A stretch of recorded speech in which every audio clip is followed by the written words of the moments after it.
Hi friends, ഇന്ന് നമ്മൾ macro എക്കണോമിക്സിലെ 4th chapter determination of income അതിലെ ഒരു പ്രധാനപ്പെട്ട ഒരു ഭാഗത്തേക്ക് പോവുകയാണ്. Determination of the level of income in an economy. ഒരു സമ്പദ് വ്യവസ്ഥയിലെ വരുമാന നിലവാരം എങ്ങനെയാണ് തീരുമാനിക്കുന്നത് എന്നാണ് പഠിക്കുന്നത്. കെയ്ൻസിൻ്റെ അഭിപ്രായത്തിൽ ആഗ്രഹ ഡിമാൻഡും ആഗ്രഹ സപ്ലൈയും തുല്യമാകുന്ന അവസ്ഥയിലാണ് വരുമാന നിലവാരം തീരുമാനിക്കുന്നത് എന്നാണ്. According to J M. Keynes, the equilibrium level of income and employment is determined at the point where aggregate demands equals aggregate supply. aggregate ഡിമാൻഡും aggregate സപ്ലൈയും തുല്യമാവുന്ന അവസ്ഥ, ഇതിനെ ഇഫക്റ്റീവ് ഡിമാൻഡ് എന്നൊക്കെ അറിയപ്പെടുന്നുണ്ട്. ഇഫക്റ്റീവ് ഡിമാൻഡ്, aggregate ഡിമാൻഡും aggregate സപ്ലൈയും തുല്യമാവുന്ന അവസ്ഥയെ അറിയപ്പെടുന്നത് ഇഫക്റ്റീവ് ഡിമാൻഡ്. ഇഫക്റ്റീവ് ഡിമാൻഡ് ഉണ്ടാവുന്ന സമയത്താണ് സമ്പദ് വ്യവസ്ഥയിൽ വരുമാനത്തിൻ്റെ സന്തുലിതാവസ്ഥ. The equilibrium level of income is determined at the point where aggregate demand equals aggregate supply. aggregate demand എന്താണെന്നും aggregate supply എന്താണെന്നും അതിൻ്റെ ഘടകങ്ങളൊക്കെ ഡീറ്റെയിൽ ആയിട്ട് നമ്മൾ മുൻ ക്ലാസ്സുകളിൽ പഠിച്ചിട്ടുണ്ട്. ഇവിടെ നമ്മൾ ഇൻകം ഡിറ്റർമിനേഷൻ മാത്രമാണ് പഠിക്കുന്നത്. when AD aggregate demand equals aggregate supply, that is the equilibrium level of income. ഇത് നമുക്കൊരു ഗ്രാഫിൻ്റെ സഹായത്തോടെ കാണിക്കാം. ബോർഡിൽ നോക്കാം.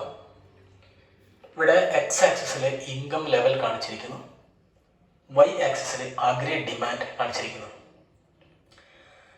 ഇതിൽ ഒരു 45 ഡിഗ്രി ലൈൻ കാണാം. ഈ 45 ഡിഗ്രി ലൈൻ കാണിക്കുന്നത് AS ഈക്വൽ ടു AD, രണ്ട് വേരിയബിളും തുല്യമാണ്. ഈ ഒരു ലൈനിൽ 45 ഡിഗ്രി ലൈനിൽ ഏതൊരു പോയിന്റിലും aggregate ഡിമാൻഡും aggregate സപ്ലൈയും തുല്യമാണ്. ഈ കെയ്ൻസിൻ്റെ അഭിപ്രായത്തിൽ എവിടെയാണോ ഈ ഒരു 45 ഡിഗ്രി ലൈനിൽ എവിടെയാണോ aggregate ഡിമാൻഡ് കർവ് ടച്ച് ചെയ്യുന്നത് അതാണ് ഇക്വിലിബ്രിയം എന്ന് പറയുന്നത്. ഈ ഒരു പോയിന്റിൽ എന്ന പോയിന്റിലാണ് aggregate ഡിമാൻഡും aggregate സപ്ലൈയും തുല്യമാവുന്നത്. അപ്പോൾ ആ പോയിന്റാണ് ഇക്വിലിബ്രിയം ലെവൽ ഓഫ് ഇൻകം എന്ന് പറയുന്നത്. വൈ സ്റ്റാർ, aggregate ഡിമാൻഡും aggregate സപ്ലൈയും തുല്യമാവുന്ന പോയിന്റ് വൈ സ്റ്റാർ ആണ്. ആ ഒരു പോയിന്റിലാണ് ഇക്വിലിബ്രിയം സംഭവിക്കുന്നത്. ADയും ASഉം തുല്യമാവുന്നത്. ഇനി അതിൽ നിന്ന് വ്യത്യസ്തമായ പോയിന്റ് ആണെന്ന് നോക്കാം. ഇനി ഇൻകം ലെവൽ ഈ വൈ സ്റ്റാറിലും കുറവാണെങ്കിൽ ഡിമാൻഡ് കൂടുതലാണ്, ഡിമാൻഡ് കൂടുതൽ സപ്ലൈ കുറവാണ്, എക്സസ് ഡിമാൻഡുള്ള സമയത്ത്. ഇനി ഇക്വിലിബ്രിയം ലെവല് വൈ സ്റ്റാറിന് മുകളിലാണ് ഇൻകം ലെവലെങ്കിൽ ഇവിടെ എന്താണ്, aggregate സപ്ലൈ കൂടുതലും ഡിമാൻഡ് കുറവാണ്, എക്സസ് സപ്ലൈ ആണ്. അപ്പോൾ പ്രൊഡക്ഷൻ ലാഭകരമല്ല, ഉൽപ്പാദനം കൂടുതലാണ്, ഡിമാൻഡ് കുറവാണ്, നഷ്ടമായിരിക്കും. അപ്പോൾ എല്ലാവരും ഉൽപ്പാദനം കുറയ്ക്കും.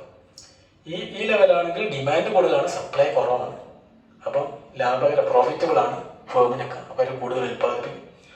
അപ്പോൾ അവസാനം ഈ ലെവലിലേക്ക് വരും, aggregate ഡിമാൻഡും aggregate സപ്ലൈയും തുല്യമാകുന്ന ഈ ലെവലിലേക്ക് വരും, എന്ന പോയിന്റ്. ഇതിൻ്റെ ഒരു എക്സ്പ്ലനേഷനാണ് നമ്മൾ എക്സാമിന് കൊടുക്കേണ്ടത്. Equilibrium level of income, explain the determination of equilibrium level of income ചോദിക്കുകയാണെങ്കിൽ ഇതാണ് പറയേണ്ടത്. ഈ ഡയഗ്രാം വരയ്ക്കുക, അത് എക്സ്പ്ലെയിൻ ചെയ്യാം.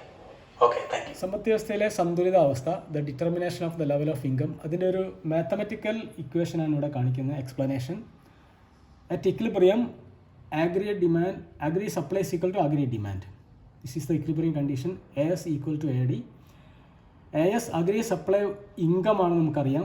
Income is equal y is equal to AD എന്ന് നമുക്ക് എഴുതാം.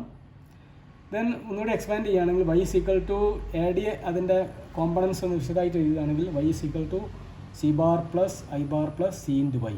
ഇതിൽ C എന്ന് പറയുന്നത് MPC ആണ്, marginal propensity to consume. C bar autonomous consumption, I bar autonomous investment, Y income. Y is equal to C bar plus I bar plus C into y എന്ന് എഴുതാം. ഇത് സോൾവ് ചെയ്യുകയാണെങ്കിൽ y is equal to A bar divide by 1 minus C എന്ന് കിട്ടും. ഇതിൽ C എന്ന് പറഞ്ഞാൽ MPC ആണ് നമുക്കറിയാം. ഇത് ഉപയോഗിച്ച് നമുക്ക് പ്രോബ്ലം ചെയ്യാനൊക്കെ ഉണ്ടാവും. അപ്പം ഈ ഒരു ഫോർമുല പഠിച്ചിരിക്കുന്നത് പ്രധാനപ്പെട്ടതാണ്. y is equal to A bar divide by 1 minus C. Equilibrium level of income കണ്ടുപിടിക്കാനുള്ള പ്രോബ്ലം ഉണ്ടാവും. അപ്പോൾ ആ സമയത്ത് ഈ ഒരു ഫോർമുലയാണ് പഠിക്കേണ്ടത്. ഇതിൽ C എന്ന് പറഞ്ഞാൽ MPC ആണ്. ഈ C എന്ന് പറഞ്ഞാൽ MPC ആണ്. MPC നമുക്കറിയാം delta C divide by delta y ആണ്. The ratio between change in consumption and change in income, അതാണ് MPC എന്ന് പറയുന്നതൊക്കെ നേരത്തെ നമ്മൾ പഠിച്ചു കഴിഞ്ഞാണ്. അപ്പോൾ ഈ ഒരു സമവാക്യം നമ്മൾ ഓർത്തിരിക്കണം. ഇതിൻ്റെ ഒരു ഇൻകം ഡിറ്റർമിനേഷൻ്റെ ഒരു മാത്തമെറ്റിക്കൽ എക്സ്പ്ലനേഷനാണ് ഇവിടെ കൊടുത്തിരിക്കുന്നത്. Okay, thank you.